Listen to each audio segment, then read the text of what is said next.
I want to know God better today. And I hope you're here with that same desire. I'm going to be preaching out of the Old Testament, and something that came to my mind as I was praying and working through this and preparing this is just how important it is to read the Bible with a heart to know God better.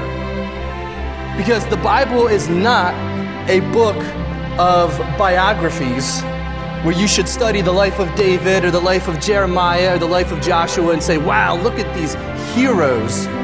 Look at these amazing people and what they did.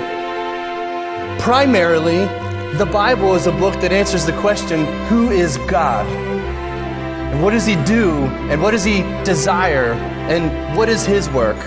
And as we go through the life of Gideon briefly this morning, I'm only going to highlight certain aspects of his story, but I do want to impress on your heart that this is about God. This is about his grace, his glory, and his strength. You know, one of my favorite examples to illustrate that point is David and Goliath. We read the story of David and Goliath and we say, wow, Goliath was the villain and David was the hero. What a great day.